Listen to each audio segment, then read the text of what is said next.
ఇందిరమ్మ ఇండ్ల లబ్ధిదారుల నుంచి ఫిర్యాదుల స్వీకరణ పరిష్కారం కోసం కాల్ సెంటర్ ఏర్పాటు చేశామన్నారు మంత్రి పొంగులేటి శ్రీనివాసరెడ్డి.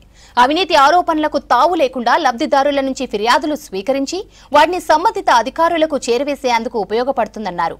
హైదరాబాద్లో ఇందిరమ్మ ఇండ్ల కాల్ సెంటర్కు మంత్రి పొంగులేటి ప్రారంభించారు. లబ్ధిదారులతో నేరుగా కాల్ మాట్లాడారు మంత్రి పొంగులేటి. ఇందిరమ్మ ఇండ్ల నిర్మాణం, పెండింగ్ బిల్లులపై ఆరా తీశారు. ఇండ్లకు బిల్లుల రిలీజ్కు అధికారులకు ఆదేశాలిచ్చారు. కాల్ సెంటర్లో ప్రతిరోజు ఉదయం 7 గంటల నుంచి రాత్రి 9 గంటల వరకు పనిచేస్తుందన్నారు. ఇక హైదరాబాద్లో నివాస స్థలాల కొరతతోనే ఇందిరమ్మ ఇండ్ల మంజూరు ఆలస్యమైందన్నారు మంత్రి పొంగులేటి. త్వరలోనే అర్హులందరికీ ఇందిరమ్మ ఇండ్లు ఇస్తామన్నారు. ఇందిరమ్మ ఇండ్ల నిర్మాణం, పెండింగ్ బిల్లులపై ఆరా తీశారు. లబ్ధిదారుల ఫోన్ నెంబర్, ఆధార్ నెంబర్ ఆధారంగా వివరాలను పరిశీలించి సమస్యను పరిష్కరించడానికి అధికారులు చర్యలు తీసుకుంటారన్నారు పొంగులేటి. నిర్ణీత గడువులోగా బిల్లులు జమ కాకపోవడం, ఫోటోలను అప్లోడ్ చేయడంలో ఆలస్యం చేయడం, ఇతర సాంకేతిక సమస్యలు, అవినీతి ఆరోపణలు తదితర అంశాలపై ప్రజల నుంచి నేరుగా ఫిర్యాదులను స్వీకరిస్తామన్నారు. వాటిని సంబంధిత అధికారుల వద్దకు తీసుకెళ్లి చర్యలు తీసుకొని లబ్ధిదారులకు కూడా ఆ వివరాలను తెలియజేస్తారని వివరించారు.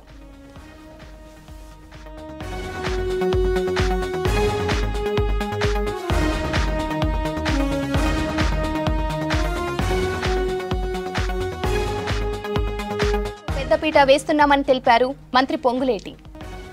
ఇందిరమ్మ ఇండ్ల పథకంలో పారదర్శకతకు పెద్దపీట వేస్తున్నామని తెలిపారు మంత్రి పొంగులేటి.